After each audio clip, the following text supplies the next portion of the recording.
इस न्यूज के प्रायोजक हैं अपना घर शालीमार, एक घर हो सपनों का। नमस्कार, आप देख रहे हैं 24 न्यूज और आपके साथ मैं हूं गरिमा सिंह। बात करते हैं आज की खबरों की। अलवर के अरावली बिहार थाना क्षेत्र अंतर्गत ईटाराना पुलिया के पास स्कूटी सवार बुजुर्ग को बाइक सवार युवक ने टक्कर मार दी, जिसमें स्कूटी सवार बुजुर्ग घायल हो गया। टक्कर लगने से बुजुर्ग के सिर में चोट लगी, तो वहीं परिजनों को सूचित कर अलवर के सरकारी अस्पताल में भर्ती कराया, जहां बुजुर्ग का इलाज चल रहा है। घायल बुजुर्ग ब्रजमोहन खंडेलवाल ने बताया, वहीं ईटाराना पुलिया के पास अपनी स्कूटी सड़क किनारे खड़ी कर फोन पर अपने बेटे से बात कर रहा था। इसी दौरान पीछे से तेज व अनियंत्रित गति से आ रहे बाइक सवार युवकों ने उसे टक्कर मार दी। टक्कर लगने से वह अचेत हो गया और बेहोश होने पर लोगों की भीड़ देखी। घटना घर के नजदीक होने के कारण परिचित ने पहचान लिया, परिजनों को सूचित किया, तो वहीं बुजुर्ग ब्रजमोहन खंडेलवाल को ट्रॉमा वार्ड में भर्ती कराया। टक्कर लगने से बुजुर्ग के सिर, हाथ व पैर में चोट आई है। वही घटना के बाद बाइक सवार मौके से फरार हो गए। पीड़ित ब्रजमोहन शांति कुंज के निवासी हैं, जो स्कूटी से निजी कार्य के लिए मंडी की तरफ जा रहे थे।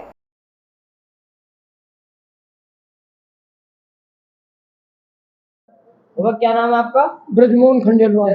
कैसे घटना हुई? अरे मैं आराम से खड़ा था।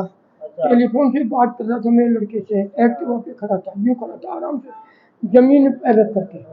अब पीछे से कोई मोटरसाइकिल आई, दो जने थे, वो एकदम टक्कर मारी, मैं गिर गया।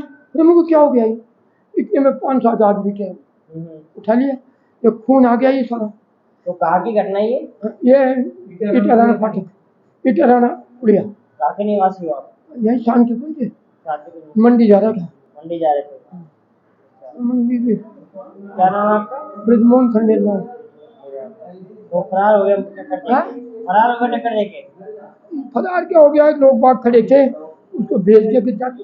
अच्छा, भगा दिया। भगा दिया। लोगों ने खूब आया, फिर मेरे मिलने वाले भी आ गए, कोई इनको टेलीफोन किया। आराम से खड़ा था मैं, ये भी नहीं मैं कोई कुछ हो। स्कूटी पे खड़े थे, पैदल खड़े थे? स्कूटी स्कूटी खड़े थे। हाँ। पीछे से टक्कर मारी? हाँ? पीछे से टक्कर मारी? पीछे से मारी है।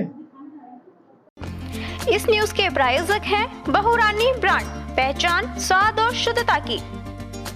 अलवर के जिला कलेक्टर परिसर में गांव देशुला से आए ग्रामीणों ने गौचारा भूमि में बेदखल न करने व उक्त भूमि पर पंचायत से पट्टा दिलाने की मांग को लेकर जिला कलेक्टर को ज्ञापन सौंपा। ज्ञापन देने आए लोगों का साफ तौर पर कहना था कि वह देशुला पंचायत समिति में पड़ने वाले MIA रोड स्थित कच्ची बस्ती गौचारा की भूमि पर तंबू व झोपड़ी नुमा घर बनाकर पिछले 20-25 वर्षों से लगातार रहते आ रहे हैं, जिसमें करीब 200 से अधिक लोगों के घर है। यहाँ ना तो पीने के लिए पानी की व्यवस्था है और ना ही बिजली का कनेक्शन है और वह ना ही कोई पक्का आवास है। जीवन बड़ी मुश्किलों से व्यतीत कर रहे हैं, जबकि हमारे आसपास ना तो आय व्यय का स्थायी स्रोत है और ना ही रहने के लिए कोई दूसरा स्थान। अधिकतर महिलाएं दूसरों के घरों में बर्तन मांज कर, झाड़ू पोछा लगाकर व मेहनत मजदूरी कर बड़ी मुश्किल से अपने बच्चों को पाल रही है। बावजूद इसके सरकारी नियमों का हवाला देकर सरपंच या अन्य प्रभावशाली लोगों के द्वारा हमें यहाँ से हटाया जा रहा है। ज्ञापन में लिखी हमारी समस्या पर गौर करते हुए हमको जल्द से जल्द पंचायत से पट्टा जारी करवाकर हमें स्थायी रूप से बसाया जाए।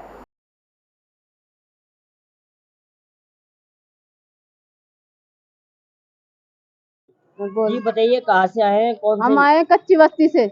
अच्छा। MI रोड बैरागूंगा की स्कूल से आगे से, खदानों में से। नहीं लाइट है, ना पानी है, ना घर है रहने के लिए। रोज रोज आ जाते हैं, रोज रोज उठाने के लिए हमको वहाँ से। भाई हटो, 20 साल हो गए रहते रहते। सरपंच आ जाता है, कभी कोई आ जाता है, ऐसे ही आते हैं। अखबार में दे दिए हट जाने के लिए, हमारे कहीं घर बार ही नहीं, हम कहाँ रहेंगे वहाँ से हटके, बताओ। कितने परिवार हैं जो हटा रहे? वहाँ से कम 50-80 घर है, 70-80 घर है। हाँ जी। अब बार बार चले, कभी अखबार में दे देते हैं, यहाँ से हटेंगे, फिर हम कहाँ जाएंगे बताओ। छोटे छोटे बच्चे कहाँ रहे हम, रहने के लिए यही नहीं कोई सुविधा हमारे लिए। पानी भी नहीं है, ना लाइट है, काट दिया के पानी भी लोगों ने? वहाँ ही नहीं था, वहाँ से बहुत साल हो गए, 20 साल हो गए रहते रहते, मुसीबत से रह रहे। अब चलो हर परेशानी से आदमी गुजर जाता है, लेकिन घर तो हो रहने के लिए, वहाँ से हटा के कहाँ जाएंगे हम, ये बताओ। हर रोज एप्लीकेशन कभी अखबार में देते हैं, कभी किसी पे देते हैं, कभी किसी पे देते हैं। बताओ कहाँ जाएं? क्या नाम है आपका? साबरा। इस न्यूज के प्रायोजक हैं urban square Galleria food and multiplex सहित एक कंप्लीट शॉपिंग मॉल, अपना घर शालीमार अलवर। अलवर का ऐसा पोस्ट ऑफिस जो भारत के पहले विविधतापूर्ण औषधि उद्यान के रूप में विकसित हो रहा है। डाक विभाग के अधिकारी दीपक शर्मा ने बताया कि यहाँ पर स्थानीय लोगों द्वारा किए गए अतिक्रमण से काफी गहराई तक प्लास्टिक जमा हो गई है, जिसके कारण यहाँ की भूमि बंजर हो गई थी।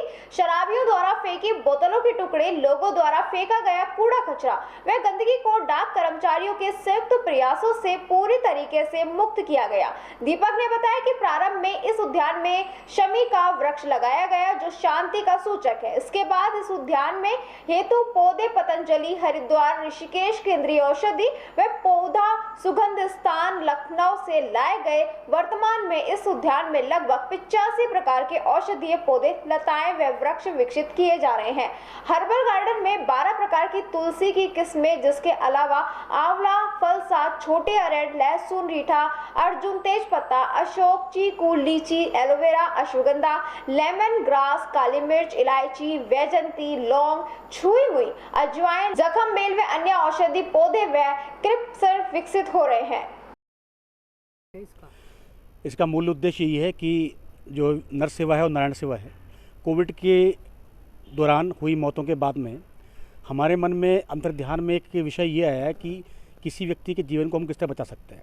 तो उस समय जो औषधियाँ कारगर सिद्ध हुई थी रोगियों के लिए, उसी को उद्देश्य बनाते हुए हमने इस अतिक्रमण युक्त भूमि को मुक्त कराकर और प्लास्टिक के दलदल में बन चुकी इस भूमि को और आसपास के निवासियों द्वारा कूड़ा करकट ये सब चीज़ें जो जमे हो चुकी हैं, सबको साफ करके एक शहर के बीचों बीच में लगभग 3.5 से 4 बीघा का ये जो क्षेत्रफल है, इस पूरे क्षेत्र में एक औषधि उद्यान हमने विकसित करने का प्रयास किया है। वर्तमान में यह भारतीय डाक औषधि उद्यान housing board colony post office Alwar में स्थित है और इस उद्यान में लगभग 74 प्रकार के औषधीय पादप, आपकी लताएं, क्रीपर्स और बेलें हैं और साथ ही इसके अंदर ऐसी दुर्लभ प्रजातियां भी हम संरक्षित करने का प्रयास कर रहे हैं जो वर्तमान में राजस्थान की जलवायु में उगती नहीं है।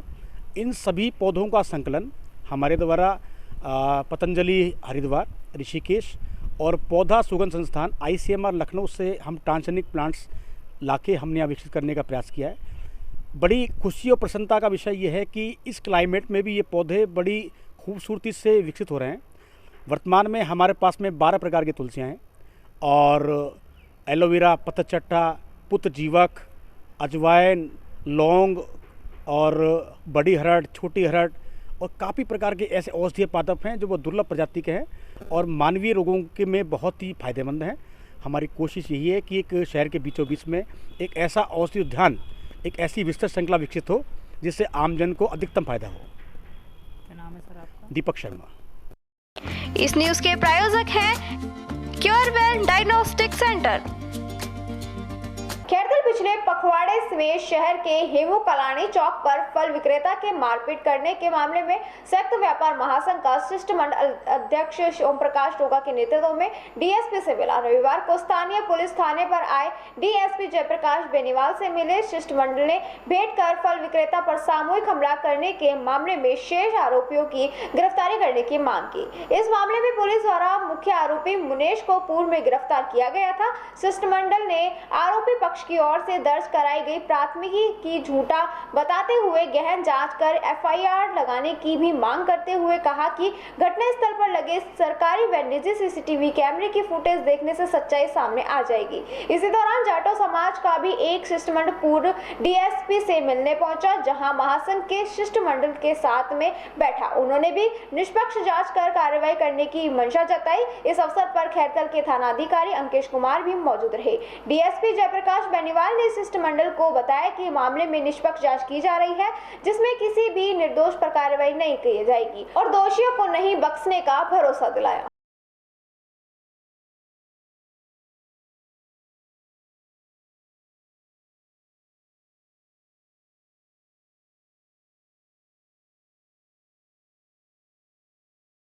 इस न्यूज के प्रायोजक हैं अपना घर शालीमार।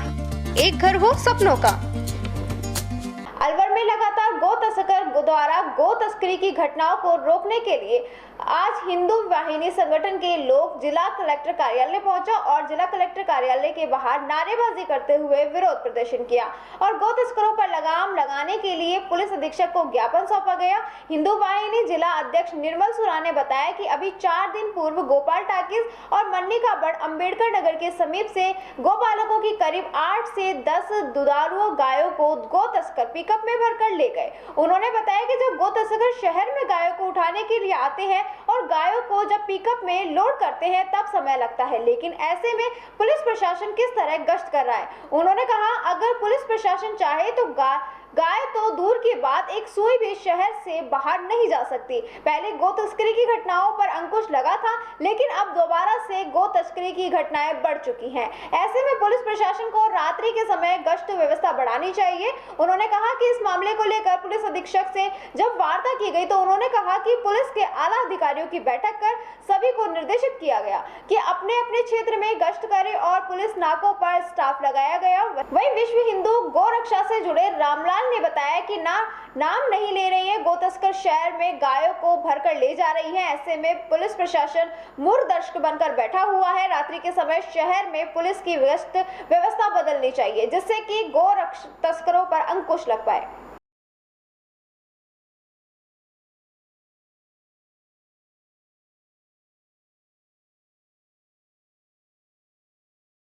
ज्ञापन दिया है, क्या समस्या है? आज जो अलवर शहर में गौ माता जो हमारी पूजनीय आए दिन गौ माताओं की चोरी हो रही है और रात्रि के समय कोई ट्रक में चोर अगर लोड करता है 5-5, 6-6 गाय फिर दूसरे स्थान में लोड करता है तो आखिर समय तो लगता है ना। तो पुलिस प्रशासन क्या कर रहा है? ये गाय चोरी होना अगर पुलिस महकमा चाहे तो सुई की नोक भी शहर से बाहर नहीं जा सकती। कहीं ना कहीं इनकी लापरवाही कोताही है और हम चाहते हैं अलवर शहर में अभी 14 तारीख को जो गोपाल टाकिज के सामने गुजर कॉलोनी में से 6 गायें चोरी हुई और एक मन्नी का बड़ से उठाया और एक एनईबी से और एक और शहर के स्थान से ये गाय चोरी का एक प्रकरण चालू हो गया। जिस तरीके से पहले मूर्ति खंडन का प्रकरण चालू हुआ था, ये विदर्भियों का काम है और गौ माता की हत्या के लिए बूचर खाने में ये गायें ले जाते हैं। मैं जिला प्रशासन पुलिस प्रशासन को प्रतिनिधिमंडल के माध्यम से मैं ज्ञापन दिया है और ये मांग की है कि इनको तत्काल प्रभाव से गिरफ्तार किया जाए और पुलिस प्रशासन अगर इनको गिरफ्तार नहीं करती, गौ माता हमारे लिए पूजनीय है, सनातन धर्म के लिए पूजनीय है, हिंदू धर्म की आस्था है। अगर गौ माता के साथ अत्याचार दुराचार नहीं रोका गया, हिंदू संगठन राजस्थान का पूरे राजस्थान में आह्वान करेगा, शहर में तो करेगा ही करेगा और चारों तरफ से पुलिस प्रशासन के लिए एक जिले का घेराव करना चालू कर देंगे। जय हिंद, जय भारत। निर्मल सूरा, प्रदेश अध्यक्ष, हिंदू वाहिनी संगठन। जय हिंद, जय भारत। देखो, दिन पे दिन हमारे शहर के अंदर जो गांव माता की चोरियां हो रही हैं, घर में पथराव हो रहे हैं, छोटे छोटे बछड़ों को अंदर हम रखते हैं तो उनकी गायों को बाहर से ज़बरदस्ती डाल ले जाते हैं। आज के समय में देखते हो जब ये घर में से गाय चोरी हो रही है तो ये हमारे बच्चों को भी ले जाएंगे। तो हम प्रशासन से कहा है कि जैसे पहले प्रशासन सख्ती बरतता था, गौरक्षा जो चौकियाँ बनी हुई थी उनको बहाल करने की हमने एसपी साहब से अनुरोध किया है और उन्होंने हमको आश्वासन दिया कि सारी चौकियाँ और गश्त बढ़ाया जाएगा। हम बड़ा धन्यवाद देना चाहते हैं, लेकिन धन्यवाद के पात्र जब रात को गश्त ढंग से किया जाए और इन गौ तस्करों पर लगाम लगाया जाए, क्योंकि गौपालक गाय पालने से कतरा रहे हैं। क्यों कि जिसके घर के अंदर गाय तो अंदर से गाय ले जा रहे हैं, ट्रांसपोर्ट नगर से गाय ले गई और हर CCTV में उनके फुटेज आ रहे हैं। तो मैं निवेदन करता हूँ कि फुटेजों को तहकीकात की जाए और अच्छी तरह से उनको चिन्हित करके और फौरन उन गायों को जब्त किया जाए। और मिले आप क्या आश्वासन मिला? अब आश्वासन हमको मिला है कि उन्होंने कहा है कि ये सारी चौकियां और गश्त बढ़ाया जाएगा और इनके ऊपर लगाम लगाई जाएगी। क्या नाम है सर? मैं विश्व हिंदू परिषद जिला गौरक्षा प्रमुख रामदयाल सिंह। इस न्यूज के प्रायोजक हैं बहुरानी ब्रांड, पहचान स्वाद और शुद्धता की। रामगढ़ को सोमवार रामगढ़ सेन समाज के द्वारा सेन समाज के गुरु गसंत शिरोमणि सेन जी महाराज के 723वां जन्मोत्सव बड़ी धूमधाम के साथ मनाया। सेन समाज के युवा संदीप सेन व विपुल सेन ने रामगढ़ के सेन समाज के द्वारा संत शिरोमणि जी महाराज के जन्म उत्सव के उपलक्ष्य में रामगढ़ कस्बे के सामुदायिक स्वास्थ्य चिकित्सालय में मरीजों को फल बिस्किट वितरण करके किया। इसके बाद संत शिरोमणि जी महाराज की प्रतिमा के समक्ष पुष्प अर्पित कर दीप जलाकर जन्मोत्सव का मनाया गया। इस दौरान संदीप सेन, प्रदीप जैन, छगनलाल सेन, सिद्धू, सुदेश सेन, मनीष, अजय, राहुल, गौरव सेन, दिनेश, पूरन सेन, पपन सेन, आनंद, सीताराम सेन, महेश सेन, हरि रवि सेन, यादराम, बंटी पीयूष सेन, कमल सेन सहित दिनेश सेन इत्यादि लोग मौजूद रहे।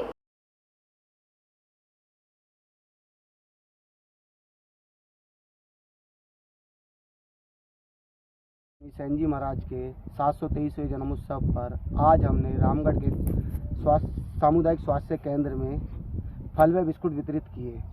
इस दौरान रामगढ़ सैन समाज के सभी लोग एकत्रित हुए। विपुल सेन, छगनलाल सेन, मनीष सेन, अजय सेन, गौरव सेन, राहुल सेन, ये सभी रहे। बोलो नारायणी माता की जय, बोलो सैन जी महाराज की। इसी के साथ खबरों में वक्त तो चला एक छोटे से ब्रेक का, जल्द लौटेंगे, बने रहिए 24 न्यूज के साथ।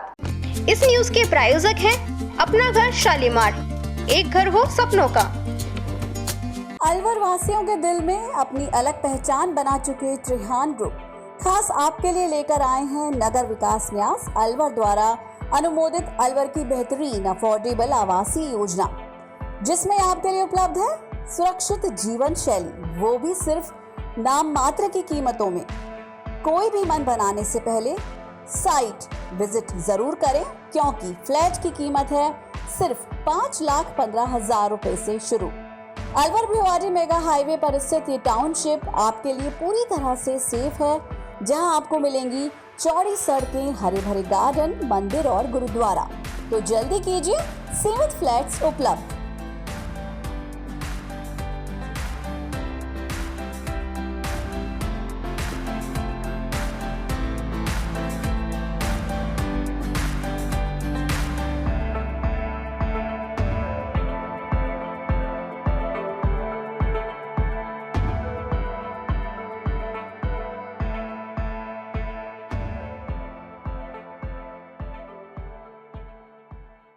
अलवर की सर्वोत्तम हाउसिंग योजनाओं में से एक है अपना घर शालीमार। जी हाँ, हजारों परिवारों को इको फ्रेंडली जीवन देने में त्रिहान होम डेवलपर्स हमेशा से अग्रणी रहे हैं और अब आपके अपनों के लिए लाए हैं वर्ल्ड क्लास डिजिटल सुविधाओं से सुसज्जित 4 BHK अमृत कलश लग्जरी आवासीय योजना। जी हाँ, इस आवासीय योजना में आपको मिलेगा स्वच्छंद वातावरण और अभेद्य सुरक्षा कवच के साथ एक ऐसा आशियाना जहां दर्पण और कर्टन भी आपके इशारों पर काम करेंगे। हाई डेफिशिएंसी वाले डिजिटल कैमरों की नजरों में रहेगी आपके अपनों की सुरक्षा। खूबसूरत हरा भरा terrace garden, automatic digital kitchen, अत्याधुनिक सुविधाओं युक्त बेडरूम, ड्राइंग रूम और बाथरूम। त्रिहान होम डेवलपर्स की ये अमृत कलश लग्जरी फ्लैट योजना आपके अपनों के लिए ही है।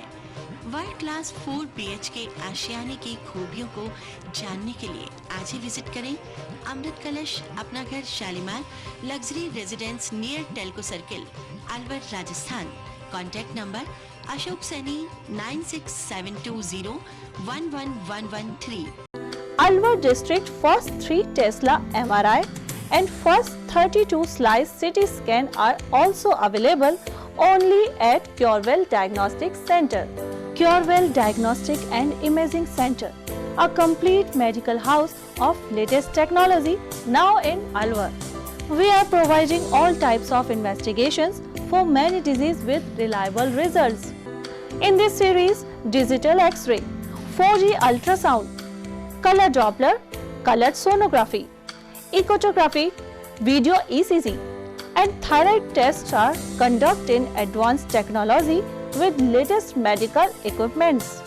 Our other equipments are Siemens Advia Centaur CP, Dizorin Lyson, Sysmex 800i, Vitros 250, Vertex OPZ 3000, Alere Affinion AS 100 Analyzer, Vitec 2 Compact System and Prodigy Lunar DEXA Scan.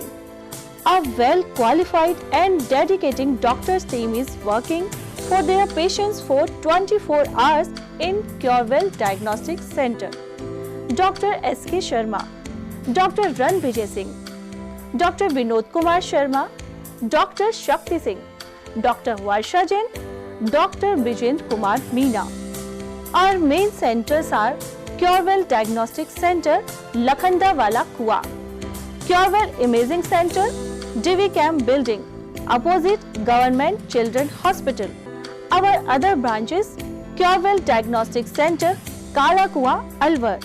Contact with Mr. Kuldeep Singh Arya, Managing Director. Contact number 9414203193.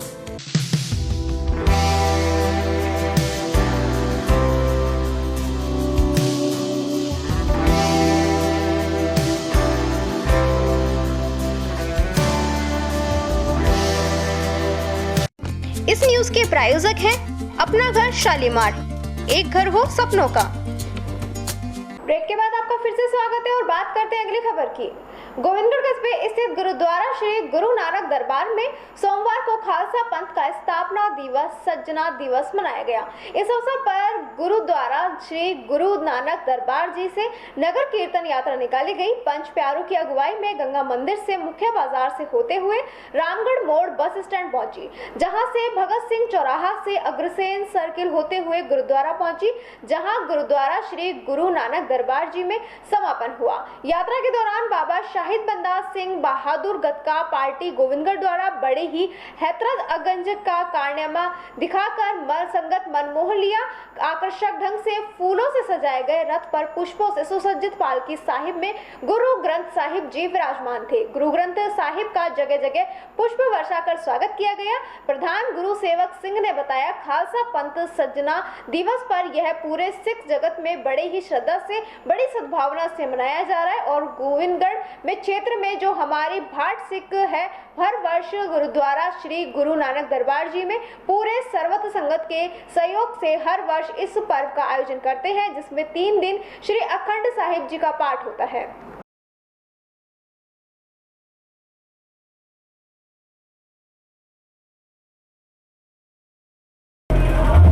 Waheguru ji का खालसा, वाहिगुरु जी की फतेह। आज 17 अप्रैल 2023 को गुरुद्वारा श्री गुरु नानक दरबार गोविंदगढ़ से खालसा साधना दिवस को समर्पित सालाना महान गुरमत समागम मनाया गया, जिसमें आज नगर कीर्तन निकाला गया, जिसका गोविंदगढ़ के मुख्य बाजार से होता हुआ सीकरी बाईपास समाप्त हुआ, जिसमें बाजार के मुख्य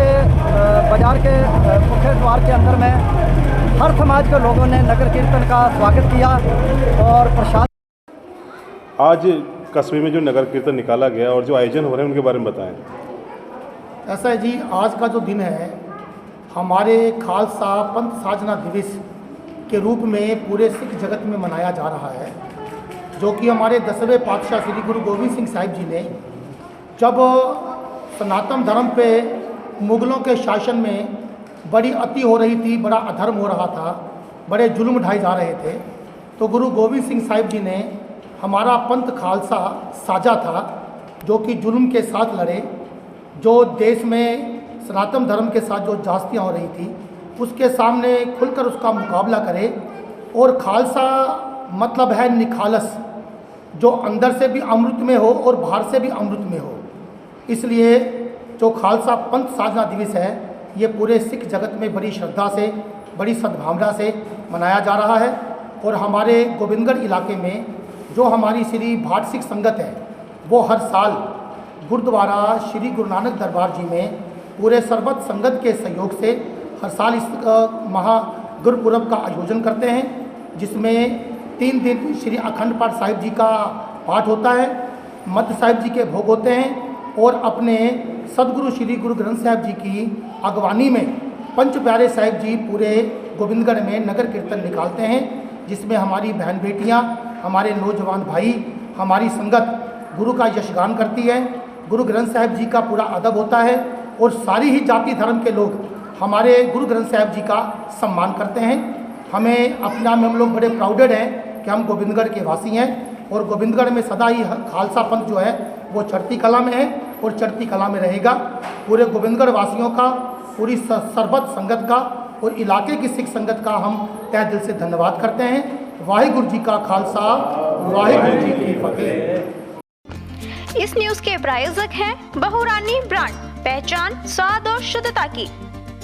खैरतल कस्बे की कृषि उपज मंडी में सरसों की आवक हुई तेजी पर। 20,000 से लेकर 25,000 कट्टे की आवक हुई। सवरेश गुप्ता ने बताया कि इस समय मंडी में 20,000 कट्टे से लेकर 25,000 कट्टे की आवक हो रही है।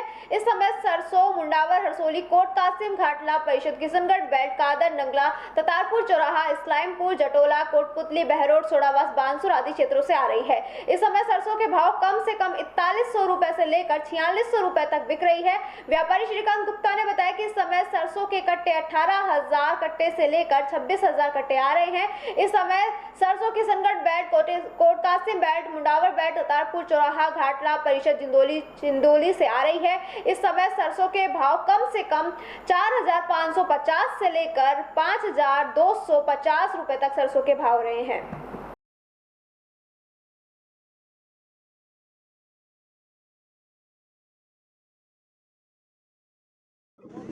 मैं सर्वेश गुप्ता, अध्यक्ष व्यापार मंडल खैरतल।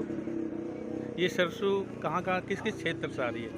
हमारे यहाँ मंडी में करीब 100 किलोमीटर के एरिया से सरसों आ रही है। कौन इधर कोट कासिम बेल्ट है, इधर बांसुर, बहरोड साइड का माल भी आ रहा है, इधर अलवर साइड का माल आ रहा है, इधर घाटा नीचे से अपने पड़ीसल है, मुंडावर तहसील का करीब 50-100 किलोमीटर एरिया का माल यहाँ खैरतल आ रहा है। कितने कट्टे आ रहे लगभग? आज अराइवल कम से कम 20 से 22,000 कट्टे का अराइवल है। नीचे क्या भाव सरसों का? नीचे में 4600 है और ऊपर में 5150-60 तक डेरिया बिकी है। और भी बढ़ने की संभावना है सरसों? नहीं, विदेशी तेलों का इतना आयात हो रहा है, सरसों में बढ़ने की चांस कम है। हाँ भाई। विष्णुकांत गुप्ता खैरतल निरंजला मृत से बोल रहा हूँ। और क्या कहते हैं, अपने यहाँ खैरतल नए अनाज मंडी में 25-30 हज़ार कट्टे की आमद है।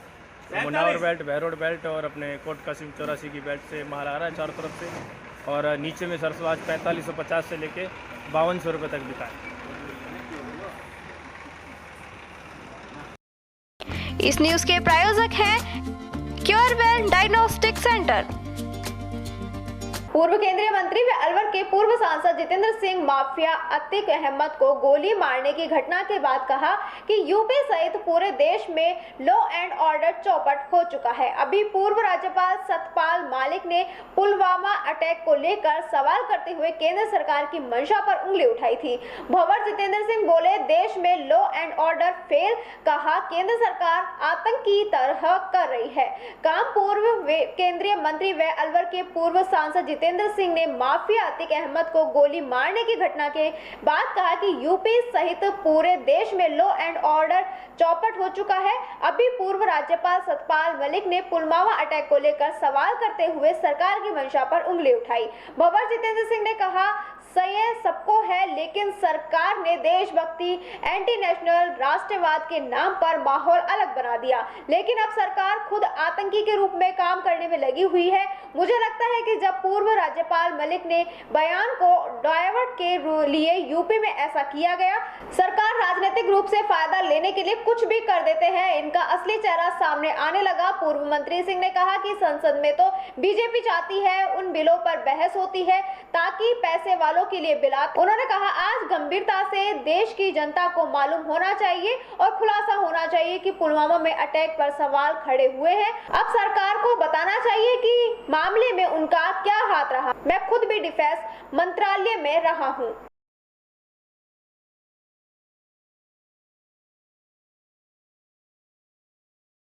देश में जिस तरह की घटनाएं सामने आ रही हैं, प्रयागराज में अतीक और अरशद की जिस तरह हत्या हुई, क्या कहना चाहेंगे? ये पूरा उत्तर प्रदेश में और उत्तर प्रदेश के साथ साथ पूरे देश के अंदर एक तरह से लॉ एंड ऑर्डर बिल्कुल चौपट हो चुका है। अभी सतपाल मलिक जी ने जो बयान दिया है, वो महामहिम राज्यपाल रह चुके हैं, कोई आम व्यक्ति नहीं है, बिल्कुल व्यक्ति रहे हैं। और उन्होंने जो खुलासा करा है, इसके ऊपर इस सरकार की मंशा, जो जब से ये हमारा अटैक हुआ, जब से ही इसका संशय सबों को था, इसके बारे में सब बात करे थे, लेकिन सरकार और देशभक्ति और एंटी नेशनल की बात सब विपक्षी दलों को बना दिया था। लेकिन आज इसके बाद में मामला का खुलासा हुआ है, तो इसके ऊपर जो सरकार है वो एक तरह से खुद टेररिस्ट के रूप में काम कर रही है, अपराधी के रूप में काम कर रही है। और हमने देखा है कि आपका ये, मुझे जहाँ तक ये लगता है कि जब ये सतपाल मलिक जी का जो बयान आया, इसकी पूरी डाइवर्ट करने के लिए, अटेंशन डाइवर्ट करने के लिए उत्तर प्रदेश में ही हो गया। तो ये सरकार गुंडागर्दी खुद ही कर रही है। और किसी को मरवा देती है राजनीतिक रूप से फ़ायदा लेने के लिए। ये जो भी इनका कार्य चलता रहता है, तो इसका इनका जो असली चेहरा है वो जनता के सामने आया है। लेकिन जो संसद में इनकी बहस होती है तो उसका कहीं ना कहीं ये लगाया जा रहा है कि योगी सरकार जिस तरह बयान उन्होंने दिया था कहीं ना कहीं उसको दिखाया है साहब। संसद में तो बहस वो होती है जो ये चाहते हैं, इनकी बहस होती रहे, इनके बिल जो इनने बड़ी बड़ी कंपनियों से जो सौदे कर रखे हैं उनके बिल पास हो जाए उसकी बहस होती है। बाकी सिर्फ ये डाइवर्ट करने के लिए, अटेंशन डाइवर्ट करने के लिए एक और कांड कहीं कर लेती है। आज सबसे बड़ी बात ये है, आपने भी मेरे से सबसे पहला सवाल उत्तर प्रदेश का पूछा, ये डाइवर्ट करने की बात हुई है। आज अगर गंभीरता से देश की जनता को मालूम होना चाहिए और इसका खुलासा होना चाहिए कि जो हवा में अटैक हुआ है, जो 40 से ज़्यादा लोग हमारे शहीद हुए हैं सीआरपीएफ के, मैं तो उस मंत्रालय का मंत्री रहा हूँ, डिफेंस में भी और होम में भी, तो उसके ऊपर बहुत बड़े सवाल पैदा हो जाते हैं। सरकार को अब बताना चाहिए कि इसके अंदर उनका क्या हाथ था। खबरों में बस इतना ही। आप बने रहिए 24 न्यूज के साथ। नमस्कार। इस न्यूज के प्रायोजक हैं अपना घर शालीमार, एक घर हो सपनों का।